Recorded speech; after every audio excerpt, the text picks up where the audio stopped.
Hello and welcome. I am Remo Yes Man, and today I would like to talk about Sony because Sony is being sued for almost $8 billion.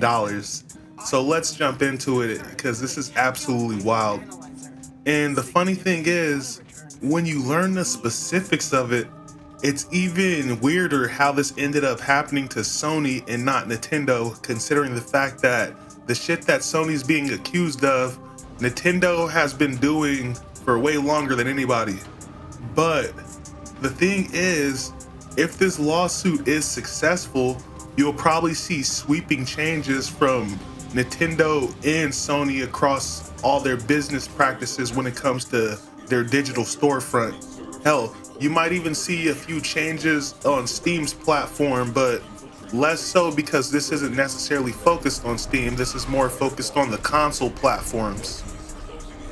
So when you learn the specifics of the lawsuit, it becomes blatantly obvious that Microsoft and Nintendo were guilty of the same exact shit.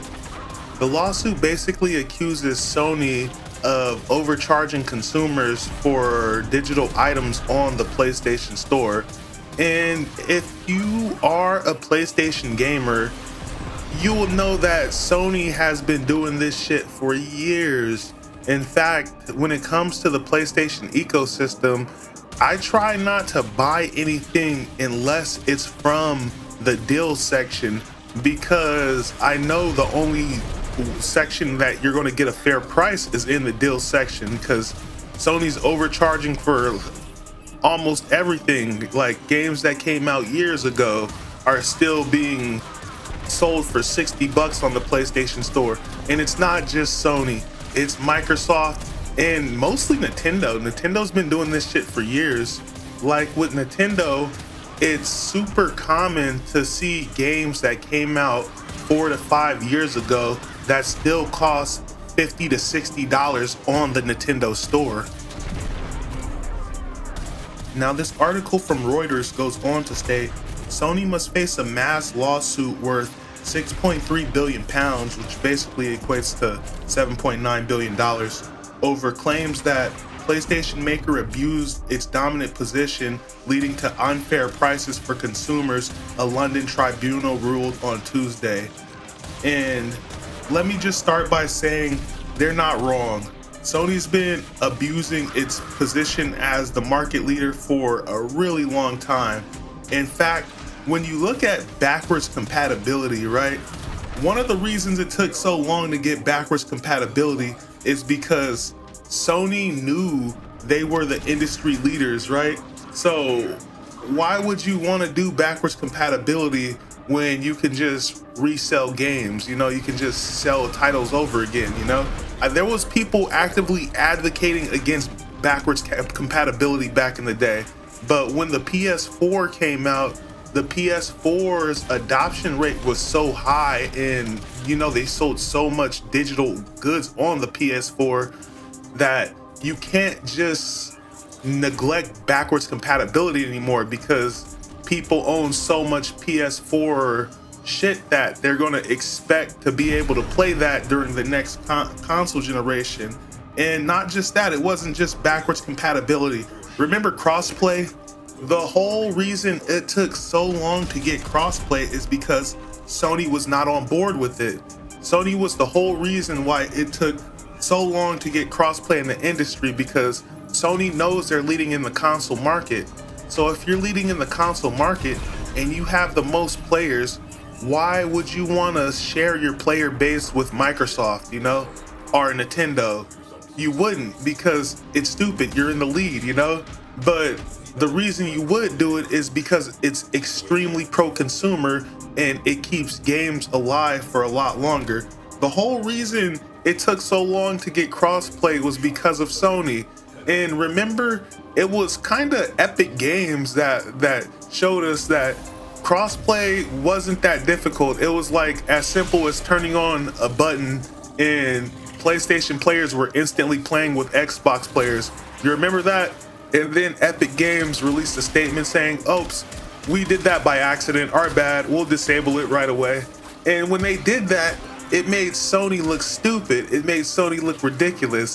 So Sony's been abusing its position as market leader for years, you know? And not just that, look at, they just raised prices on the PlayStation Plus, you know? The whole reason they can do that is because they have the player base under their thumb, you know? There's nothing the player base can really do about it at the end of the day. If Sony wants to raise prices, you got two options. You either pay that shit or you don't. Either way, there's only one way you're gonna be playing online.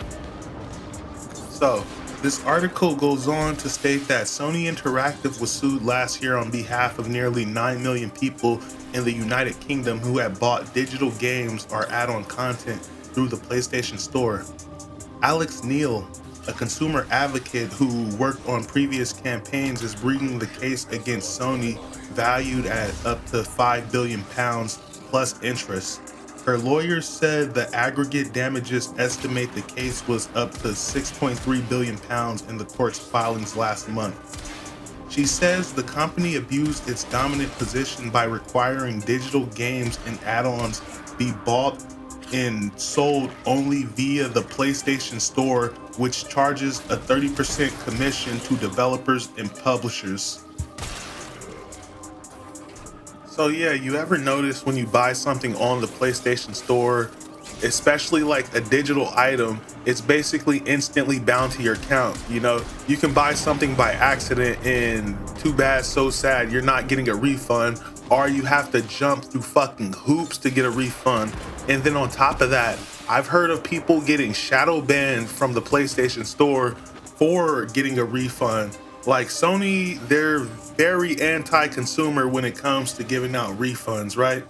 And on top of that, there's other companies that want to get in on the digital distribution action, but Sony's not letting them break into the console market.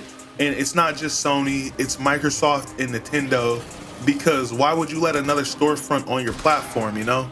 How would that even work, you know? And on top of that, like, there's companies that, you know, they may not be able to like have an app on the PlayStation ecosystem, but they still want to sell digital PlayStation games, you know, they still want to sell digital PlayStation codes. Currently, unless you're buying a physical copy, the only other place where you can really get PlayStation digital games is Amazon, you know? So they kind of got a stranglehold on the digital market, and it stifles competition. Like, imagine if Steam had a system to where upon installing Steam, they would install some malicious code that would keep you from downloading games from any other digital storefront. You know, you wouldn't be able to get games from GOG, you wouldn't be able to get games from Epic Games, not that you would want to get games from the Epic Games Store, etc. You know what I'm saying? Basically, what I'm trying to say is the Sony, Microsoft, and Nintendo, they basically have a stranglehold on the digital games market in the console ecosystem. And unless you're buying digital games off Amazon, these companies can literally set the prices for whatever they want, you know? Furthermore, when you look at digital games should not hold the same value as a physical copy, but oftentimes you see digital games marked up way beyond their physical counterpart. And most of the time when you see these digital games, they're usually on the console marketplace. Now listen, digital games is a fucking scam. Not in the traditional sense of the word, but it's absolute bullshit for these companies to be charging outrageous prices for digital goods. Now, some of these digital goods came out years ago and they're still charging the base price for it, like $60, you know? And when some shit is digital means you can print infinite copies of it, you know? And considering the fact that you can print infinite copies, you should not be charging a premium price for these digital items. Otherwise, you end up in a situation like Sony getting sued for $8 billion. And to be honest with you, Nintendo is way guilty of this. Nintendo is probably more guilty than any other console manufacturer. Nintendo has been getting paid off shit like this for years. Nintendo has games that came out almost 10 years ago that you're still gonna pay 50 to 60 bucks for. And the shit that Nintendo gets away with is absolutely crazy. Sony has nothing on fucking Nintendo. And when I think about Nintendo's business practices, I don't know. I have to think that Nintendo just gets a pass because at the end of the day, we all really fucking like Nintendo. Like, Nintendo is the only console manufacturer that can sell you a fucking Generation 2 tablet as a console that's underpowered as fuck and be draxing Microsoft's ass in the console race. Like, Nintendo is kind of an anomaly, right? Because when you look at Nintendo, I would have to think that maybe Nintendo gets away with the shit they get away with because of the IPs. Nintendo has really beloved IPs that a lot of us grew up with, right? And when you look at Nintendo's IPs, fucking Sony can't even touch Nintendo's IPs, and Sony's are known for their exclusive properties, right? But when you look at Nintendo's intellectual property, right? Nintendo comes out this bitch with motherfucking Mario, right? What the fuck is Sony gonna bring out against Mario, right? And don't let Nintendo get to pulling out Pokemon. Fucking Pokemon alone kills almost anything in Sony's arsenal, right? So maybe it's because their franchises are so beloved that they get away with the price gouging that they engage in. I don't know. Nintendo is kind of an anomaly, but whatever it is, it needs to stop, right? So when you look at this lawsuit that Sony is being accused of, I actually hope they lose that lawsuit. I hope they lose that lawsuit because I feel like if they lose that lawsuit, maybe they'll wake the fuck up and they'll stop all these anti-consumer business practices. But one of the downsides is if they lose that lawsuit, I guarantee you're gonna see some more price increases to PlayStation Plus. I guarantee you're gonna see some price increases across the board, you know, because they're gonna have to milk you in other ways, you know? Anyway, let me stop because I'm going off on a rant.